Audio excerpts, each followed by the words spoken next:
Hello, this is the RPG Crawler, and welcome back to Planescape Torment Enhanced Edition. Well, we are now in the Festhall. We're wrapping up quest. I do need to stop and spend like an entire episode just talking to my party. But I think for now I'm going to do the Festhall.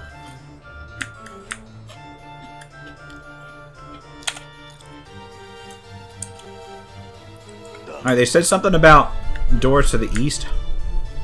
Let's talk to Mertwin the Headless. Just because that's an amusing name. Come on, stop moving. What did he bonk into the wall? It's clear there's something very wrong with this man. The way he lurches about, bumping into things, staring off blankly into space. As you approach him, you at last realize his plight. He's headless. The thing on his shoulders is merely a skillfully carved wood prosthesis, a false head. The headless body stops fumbling for a moment and pauses. Its hands begin to reach out as if trying to feel exactly where you are. Let it touch you. After a moment, its fingers brush your forearm. It clutches your arm and follows it up to the shoulder, then your head. As it feels your face and head, its hands brush around your neck as if it were checking for something. Finally, it grabs your hand and shakes it vigorously in greeting.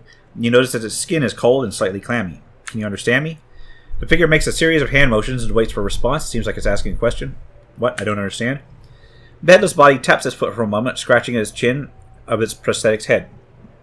Suddenly, it raises a finger as if struck by an idea. It points at you, then at the eyes of its wooden head, then at you again. It indicates its wooden head with both hands, shrugs, and then points at you. No, I haven't seen your head anywhere.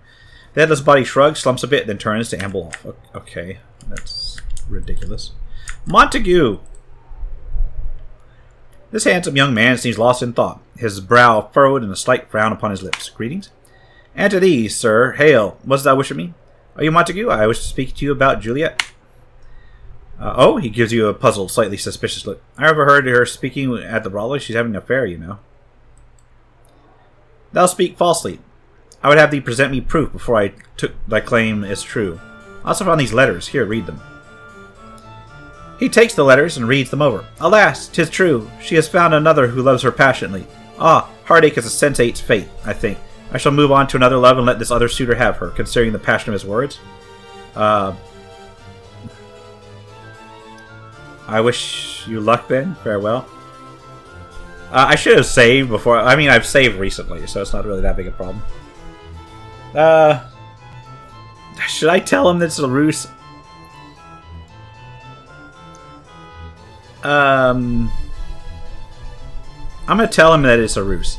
What does thou speak of? She's trying to trick you into being more passionate. And why does she not simply say something? I don't think it really occurred to her.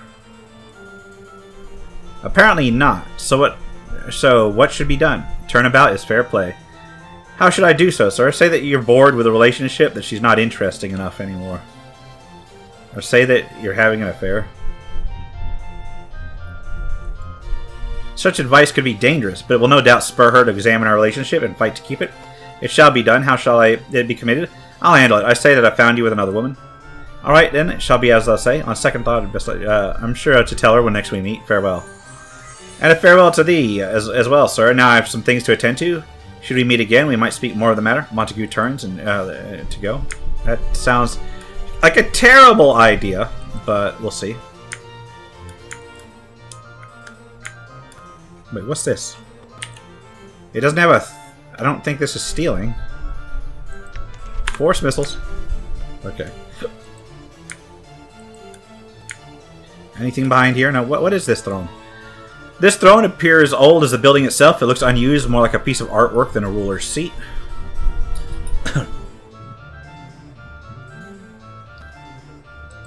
What's in here?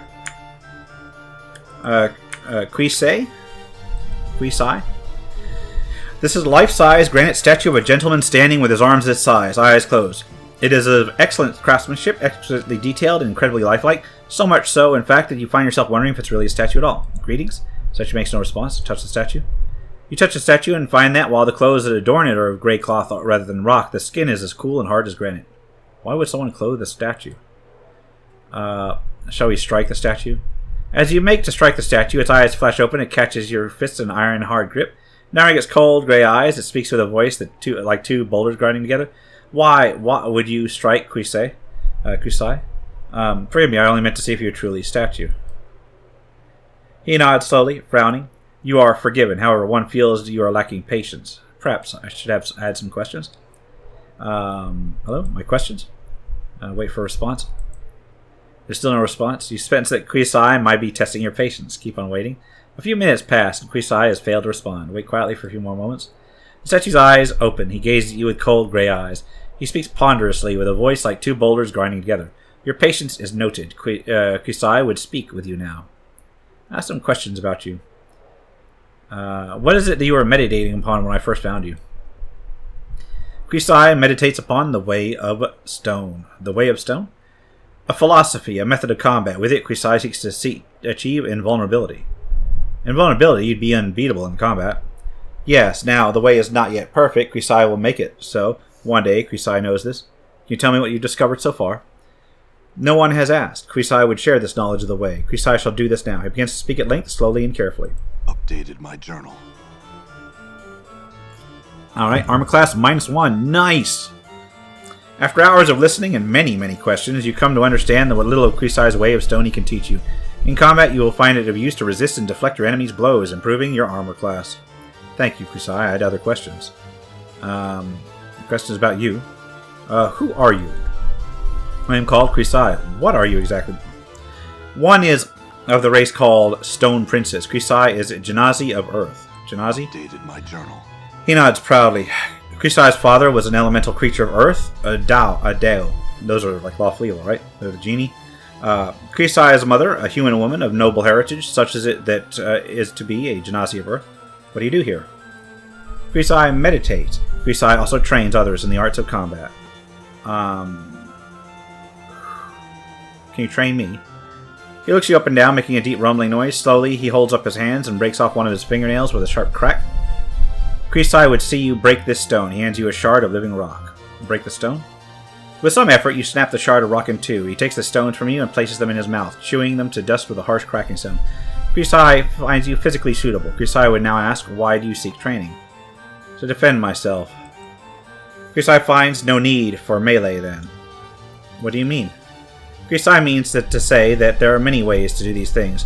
One may steal an opponent's weapon, leaving him defenseless, but this battle must still be fought. To rely on theft is a mistake. After a time he nods. One may hide. If one cannot be seen, one cannot be attacked. One is invulnerable. But no thief has mastered stealth to such a degree, and some foes can't be hidden from. Your scent or your very thoughts will give you away. After a short while he nods. Mighty spells can smite many foes more quickly than any blade. Mages are like a flask of flaming oil, powerful, but once spent, nothing. They are physically deficient, and their spells merely crutches against this deficiency. When one's sorcery is spent, the core of combat still remains. He smiles slightly, making a deep rumbling sound in his throat. Kuisai finds you fit to teach. Meet Kuisai in the training chamber. I'll be there shortly. My journal. I have become stronger. Alright. Did that change? That didn't change my class, did it?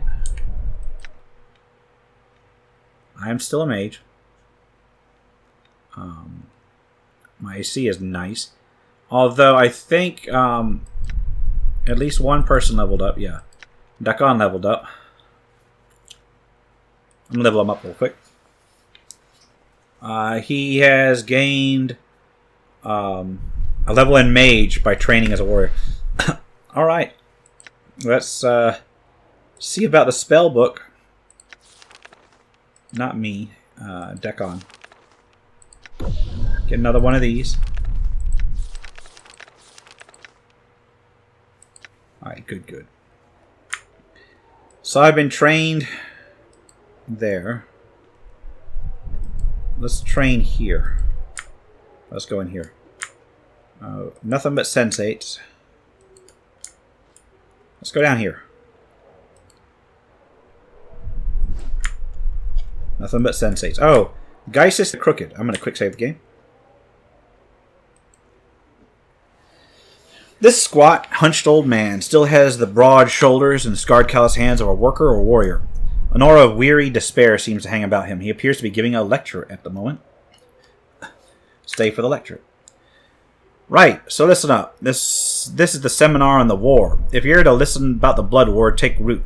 If you're not, you're in the wrong at all, and you best lump your soft comfort lover sigil and limber stems out of here. I'll listen. The man suddenly throws a dark eye over the audience as if looking for something. And further, if you're Tannery or Batazoo, up your scaly eyes out the door. I'm not letting you ornery bastards bend an ear to this and listen to your barmy arguments. Keep listening. Because this is no discussion on who's right. Behind you, you hear the sounds of something large leaving the lecture hall. It just tells the blood war from the human point of view. It's not promoting one side or the other, because they both stink in different ways.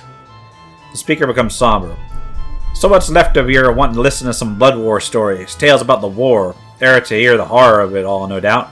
The floating fortresses, wove and weaved o' human skin, the plains wide battlegrounds of the blood war be fought on. He bares his yellow teeth. Tales of fiends locking fangs with other fiends. Scar, snar. His snarl fades and he looks suddenly bored. Well, let me peel back your lids and crack your bone boxes. It's all a steaming heap of barmy nonsense in this dwelling on this forged dung. He spits in derision, rolling his eyes wildly. I'll tell you this, though. You can imagine the scale of the blood war. You can't imagine the scale of the blood wars fought on. Nothing you've seen, heard, or participated in. Nothing compares. Time, numbers of legions, sheer bloodshed. Nothing compares, Burks. Try to imagine it. Forget it. My advice, simple. Stay away from the big bloody mess altogether. The only thing needs to know is this. Fiends are killing fiends. Batazoo are slaughtering Tannery. Tannery are butchering Batazoo. Right now. He spits again. Neither's winning. Don't think either can win. Biggest stalemate this side of eternity, thank the powers. That's it, he shrugs. That's it. I'll be answering any questions you got for me now. What's your question, Cutter? Okay. How does one survive the Blood War? You want to know how to survive the Blood War? 3 things, Cutter. He holds up a maimed hand with only 2 fingers. Go on. First off, you stay the pike out of it. Secondly, you keep yourself the pike and nails out of it. And lastly, you stay the bloody pike and sod pike out of it. Go on. If you want any of the part of the Blood War rolls your way, let your imagination give your bum a kick and run as fast as you can. If you can't run, then lies real still and prays it passes you by. He pauses for a moment. Except there's no place it don't touch, and there's almost nowhere as you can run to get away from it. If there's nowhere to run, then why aren't the fiends fighting in Sigil? Ah, now, Cutter, look. They have fought here a few times. Sometimes we get a little spillover from the Blood War. Our Lady of Pain, bless her steel-ridden heart, pulls out the fires. Go on. Some of the time, he sneers. There's been times, some horrifying drizzle on you're so sodden scared times, when they smashed and burnt and clawed their way through the whole sodden city blocks in Sigil before she decides to clean house. He clucks his tongue and winks cynically. So she ain't always keen on stopping the Blood War as it might seem, see? Why don't the fiends just take Sigil? He laughs, but it turns into a sputtering cough. Don't get me wrong now. Both the Tannery and the Batazoo want Sigil fierce. She's the most precious staging ground in the Pike and multiverse. The cage is the city adores and connects everywhere. You can ignore it as long as you're serving in the Blood War and you want to win. You gotta have it. Go on. The man coughs again. 'Tis just that the fiends aren't going to get it while the lady's in charge. 'Tis all. She's tough as nails. Her blades will cut you deeper than any fiend's fang. And the knots the fiend stems like you wouldn't believe. And that knots the fiend stems like you wouldn't believe. Our quiet lady and her hands tucked in her sleeves, holding back the Blood War all by herself. He laughs bitterly. But the fiends are still allowed in Sigil. Oh, damnably certain. They can't brawl in the streets too much. So as neutral ground, Sigil allows them to rattle their bone boxes without trying to murder each other. Sometimes they'll chat it up with each other here. The peace don't stay that way for long, though. Also, just because they can't butcher each other in the streets don't mean spies, recruitment, and backstabbing don't still go on here. They fight battles with lies and words, Bert. Sometimes it's all the bluster and blather, and the safe houses about, too. Places where they can cool their heat talons before their next skirmish. And they like to recruit here, too. Looking for boys fresh off the plains with a little greed in their hearts so they can make part of their glorious army. He stops speaking to peer closely at you. Mayhap you recruited you once, Cutter. You look like you've tasted the war. Perhaps. The war leaves a scar on you. You'd know you never want to go back. Your temples begin to throb painfully as you consider the man's words. A memory begins to surface. Try and recall it. The lecture hall begins to fade from view as terrible visions begin to seep up from the base of your mind. Visions of a place where seasons are like nothing you've ever felt or heard or tried to shut out. A place where prayers go unheard, falling like stones to the earth. Vein-colored lightning flashes flashes across the skies that were once... Vein-colored lightning flashes across things that were once sky, but now boil beneath your feet and scream when you brush against them. You run at the head of a large band of men, passing through dark canyons where the walls quiver moistly and beat like a heart, wearing only your own blood as clothing. At last you stand in a place where the ashen gray terrain slithers like a mass of snakes, coiling around your ankles and whispering your evil to the earth. You march endlessly, silently through this colorless land, where fatigue seems to live and hunt you like a shade over the waste, whipping you with despair.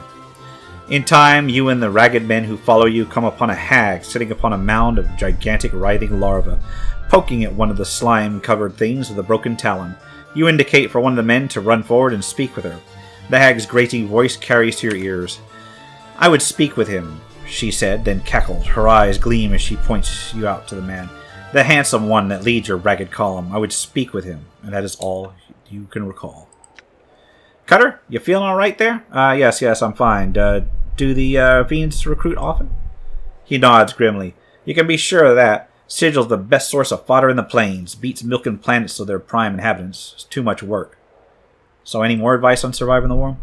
"Aye, whatever you do, don't talk about the blood war with any fiend, or any Diva or Archon for that matter. Just don't talk about it, period, because you never know who the hells you're really chatting with. And all of them get mighty touchy when you bring up the war. It's just their reason for living. Anything else?" He nods. "Don't go through any portal unless you're piking sure you know where it goes. Maybe you haven't heard tales of clueless planewalkers stepping through a portal and ending up smack dab in the middle of a blood war skirmish. No, I haven't heard of them, because them sods are dead. Dead. Anything else?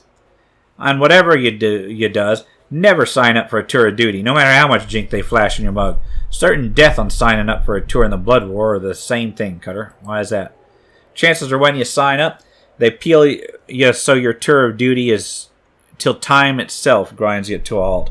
Even death wouldn't be a release, because then you'd sink into the lower planes and get dredged back up as something worse than what you were before. Then they got their talons on you for all eternity. How would you get out of a tour contract? Unless they don't want you, you don't have much chance. I never heard of it being done with mean-spirited recruits or someone they really wanted to keep their talons on. Outwitting a tannery is risky, but can be done. The baits are much more dangerous with their contracts. You sign one of those, you're damned for life. Go on. You might try a little garnish, try and dwab them, as they might let you make a run for it. But where would you go? There's so many L's. And dying in the blood war would be an especially bad thing.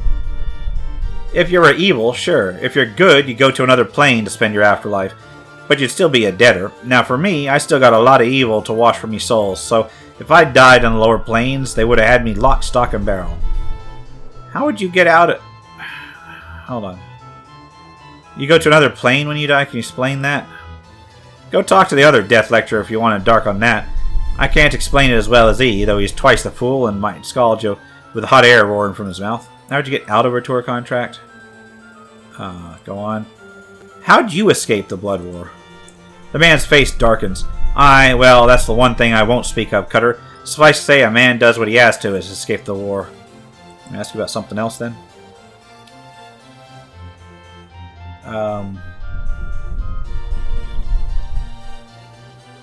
So you give us no tails? Alright, one. Let me give you an example of what meat means to them. They'll get some mean-spirited moral mercenaries together, maybe a drop of a few million strong, and let them slaughter each other for no real reason at all. A pointless battle over some power-forsaken piece of land. Guess where all those souls go? Their souls sink to the plains of evil they fight on, where they can be ripped from the soup and the plane is set to fight again as lamiers or mayonnaise or whatever the pike and sod those little fiendish dung heaps become. The more of these sodden petitioners they get, the more troops they have. So they basically hire evil ones because they know as soon as they die, they're just coming back. Okay. Let me ask you about something else. Can't you give me a little more on the blood war itself? If I were to boil it down, it'd be this. The blood war has been going on damn near forever. It will keep on until damn near forever itself gets penned in the den book. The Tannery, the champions of chaos and evil, are trying to stomp out the green-colored dung out of the Beta Zoo. The champions of law and evil. They butcher each other over how each of them thinks evil should be, if you can believe that. What happens? What happened if someone stopped it? Can't you give me a little more on the blood war itself? If I were to boil it down, it'd be this. The Tannery, the champions of chaos and evil, are trying to stomp out the green-colored dung out of the Beta Zoo. The champions of law and evil. They butcher each other over how each of them thinks evil should be, if you can believe that. What happens? What happened if someone stopped it? You can't make any piking difference in the war. It's too sudden big. You're a stone, a pebble in the ocean, that's a pebble in another ocean, which is a pebble in another ocean, and so on and so forth, till the stench cows come home. And as a pebble, your goal is not to be noticed and sink to the bottom with the rest of the dregs. Go on. If you could make a difference, which you can't, you shouldn't try, because then the planes would tumble on down. He holds up his hands like pillars. The blood war is like a big bloody support beam propping up the planes. Kick it down, and a lot of the planes come tumbling down with it. A lot of baggage rests on the back of the war. He suddenly brayed like a donkey, laughing bitterly. The biggest, nastiest pack animal on the plains. He grins cynically. Besides, as some would say, war is great for business. He laughs hollowly, then looks as if he could suddenly cry. Never you mind that. Any other questions? You're all right. You seem pained. The man smiles sadly. Aye, listen, Cutter. I'm no priest, nor would I ever want to be, but hear this. Keep evil out of your heart. When you die with evil in your heart, your spirit falls into the lower planes, where you become a petitioner. Any guesses on what that happens then? Petitioners in the Abyss and Baator get twisted into foot soldiers, and get to fight in the blood war for all eternity. He chuckles, shaking his head. So that's the dark is why the Bats-Zu and the Tannery are corrupt as they touch, because they need more troops. Eat this. Keep evil far from your heart, Burke. Alright. Oh man, this is a lore dump. Massive lore dump. But most of it's just the standard Planescape lore. A la D&D, AD&D 2nd edition. So there's that. It has changed over the years, so now it's probably not quite so grim. But I preferred this version. So, alright. So where is it fought?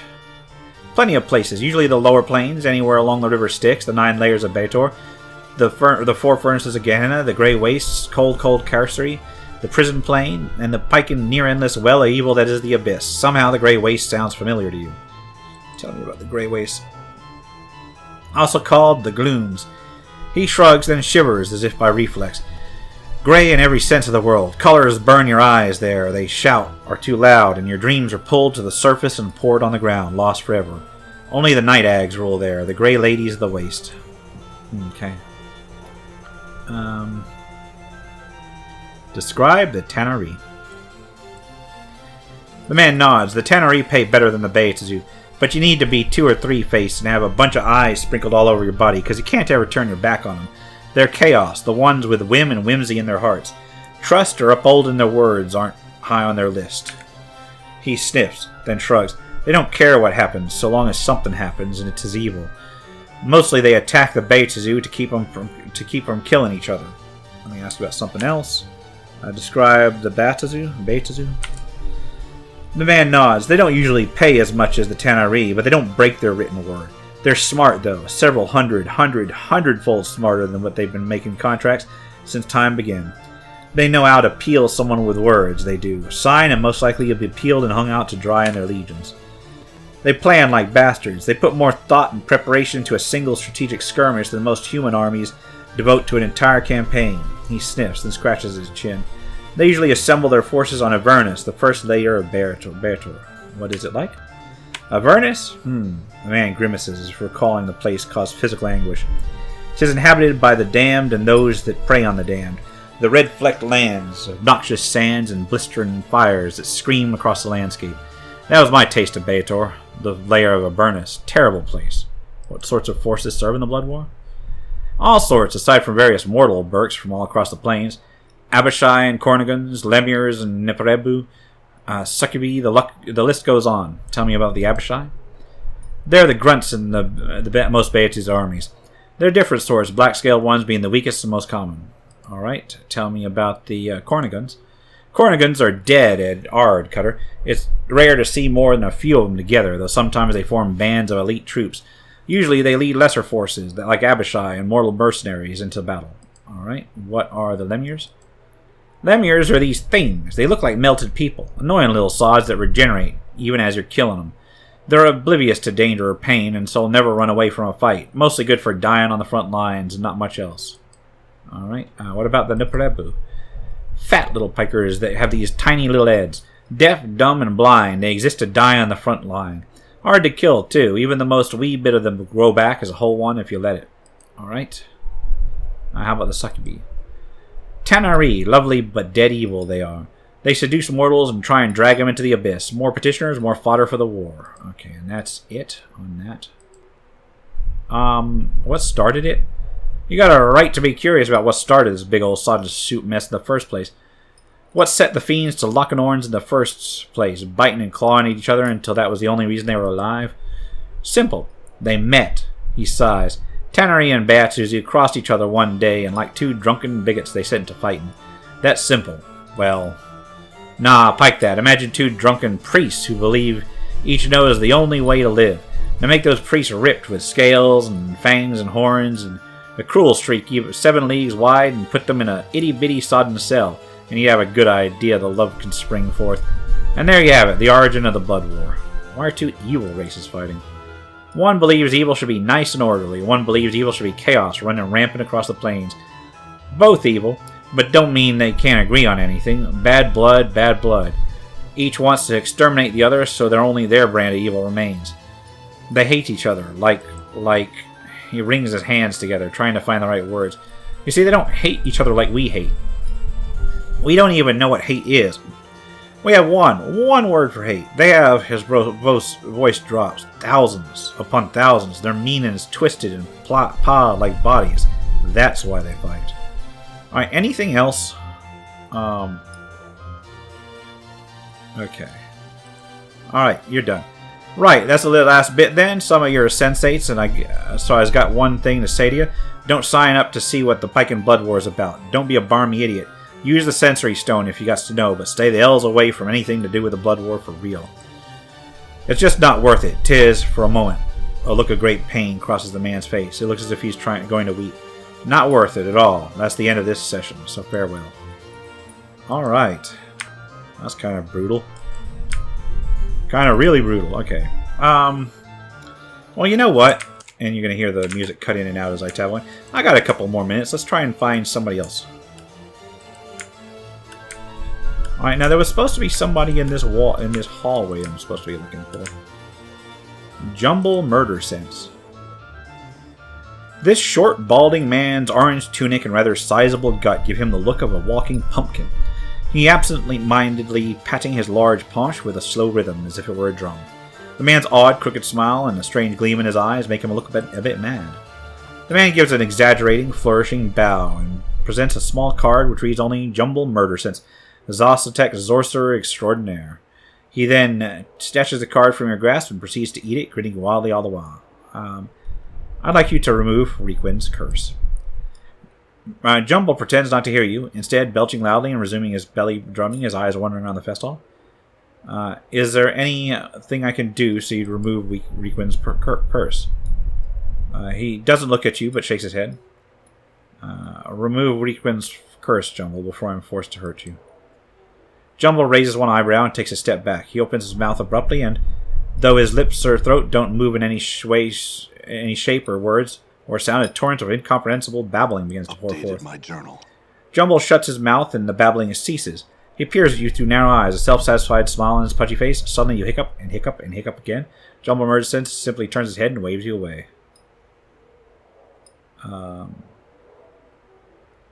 Whatever you done, undo it, or you'll regret it sorely. Alright. How about I attack him?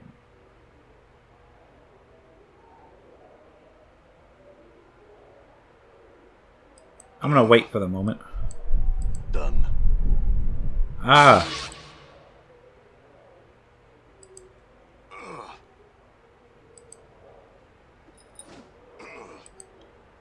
Well, there's Kusai. Oh no. Alright, here's the thief training. Mage training. I don't see the person supposed to be training me. Alright, that was unfortunate. Great, now I'm cursed.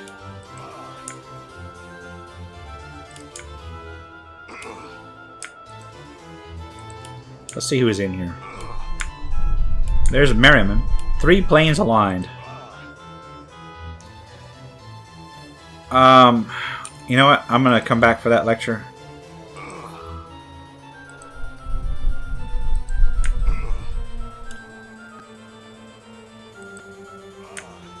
How about there's Death's Advocate. There's another lecture. Tell you what, before I deal with Merriman, let's head on this way. Let's see if this dude can heal me.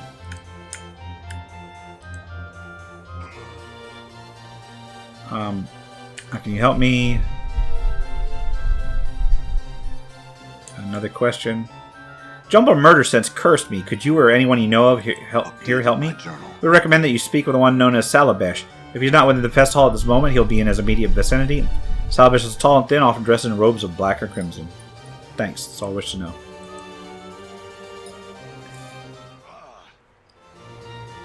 Isn't he out here? Yeah, Salabesh the Onyx. Yeah. I had questions about what, huh? Not the ward and the like, I hope.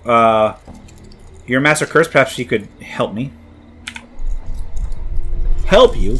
Doubtful. Before you can respond, he sighs, shaking his head. Well, perhaps I could. What troubles you then? Jumble Murder Sense, curse me. Jumble Murder Sense? Ha, that sputtering moon calf could never best me. Oh, the battles we used to have, though. Salabesh frowned. But I'm past all that now. No longer my sort of thing, you see. I really don't know what I could do for you. After all, it's his curse. Not the sort you'd find in an item or some sort. You know you could remove simple magic. He'll have to remove it willingly. You teaching me curse, then, that I could use on him? Well, I don't normally do that. I keep my curses to myself, you know. And besides, even a single curse would take one a long, long time to learn. More time than I'd care to spend on it. Perhaps you're just worried your curses aren't good enough to best him anymore. You... what? Of all the ridiculous... Now look here, you knuckle-dragging sack of scars. Salabesh the Onyx is the master of curses. And there is no other. Why, I could give you a single phrase that would render that nincompoop's cursing wholly and impotent. Teach it to me, then. Purse your lips, looking skeptical. That's it. You've made me do it. Salabesh utters a short string of impossible syllables. Words of power, which you note mentally for later use against Jumble. There, see what that does to them. And tell me Salabesh the Onyx isn't the master of curses then. Thank you, Salabesh. Done. Alright, let's run back and curse this little shithead. Hold on. There we go. Here. Jumble frowns at your appearance, biting his thumb in your direction and waving at you. Throw the curse Salabesh taught you at him. Jumble stares at you with a somewhat skeptical expression as you speak the arcane syllables of Salabesh's curse. After a moment of awkward silence, the Zox mage notes that nothing seems to have happened, and an evil grin spreads across his face. He opens his mouth to retaliate with another curse of his own, only to realize he has no voice. Salabesh's curse has removed Jumble's ability to speak, thereby destroying the Zox's ability to curse others. He clutches at his throat, panic welling in his eyes. Looks like the tables are turned, Jumble. What do you think will happen when anyone, hiccup you've ever cursed, finds you and you can't speak or curse anymore? Jumble drops to his knees, a pleading expression in his eyes. He looks ready to burst into tears. Will you, hiccup, remove the curse you placed on me and swear never ever to curse another who didn't mean you harm? Jumble places his hands over his heart and nods vigorously. Very well. I'll remove the curse then. Jumble sighs with relief as you remove Salabesh's curse from him. He in turn removes his own and your hiccups finally stop. He then bows humbly and casts his eyes to the floor. I'd like you to take your curse off Requin as well. Jumble nods, pointing with a wave of his hand, removes Requin's curse. Thank you. Very well. Well, that's good. Funny, but that works. And, God, there was that one dude wandering the hall. I'll attend the other two lectures next time, I think, because they are experience pools. And there's doors here. But first, this dude. God damn it. Yeah, talk to him. This man looks like a bitter, cantankerous old codger. His mouth is twisted into a frown that becomes even more severe as he notices you coming his way. Merriman is my name may be, but merry I am not. Off with you, young one. No time for the likes of you. He goes into a fit of coughing from the exertion of shooing you away so loudly. Wait, Delora wanted me to speak with you. He eyes you suspiciously. That's so? About what, eh? He says that you're her first love, and that as long as you hold the keys to her heart, she'll never be free to love another. She told you that, eh? I'm surprised. Perhaps leaving her under Mistress's grace tutelage did what I couldn't. Started to develop her feelings. In any case, he pats a pocket in his tunic. I don't just give the keys to you. Wait, those are literally the keys to her heart? That they are. Delora's a construct. Didn't you know that? A creature of sorcery and clockwork mechanics she is, and one of my finest creations. Merriman sighs. But cold, without emotion or character. I brought her to the Brotherhood, set her so that she could not leave. in the hopes that constant contact with so many others would begin to develop her own personality. The keys are the tools used to set her. She wants them because she feels they're limiting her personal growth now, I suspect. What do you want for the keys? I want to forget. I've lived almost 150 years now, and I've seen every sensory stone I've cared to in this grand hall. I've little time left to live, and I'm too weak to go out in search of wholly new experiences, so I need to find a way to forget them all. That way, I can start again in my final days. So, do I just wallop you on the back of the head, or what? How can I help? Updated my journal. I'll need something, some item, some concoction that will allow me to forget, like a draft of the river Styx, something like that. Alright, yeah, that's something I can probably find, actually, around here. But for now, where do these go? These go outside, right? Alright, these go to side rooms, okay. What I think I'm going to do... I'm gone. ...is I'm going to pause here. And we will continue next time. This has been the RPG Crawler with Planescape Torment. Until next time, take care and goodbye. And if you are still watching, I would like to take the opportunity to thank my supporters, the top tiers of which are listed on the screen, without whose support I would not have been able to offer the variety of content that I have on this channel throughout the years. If you're feeling particularly generous and would like to join them, you can support the channel. There are a variety of options to do so. I have a Patreon, a Subscribe Star, as well as channel memberships enabled. If you are not in a position to contribute, simply leaving a like, a comment, or sharing my videos are all wonderful ways to help the channel grow without spending a dime, and are all greatly appreciated.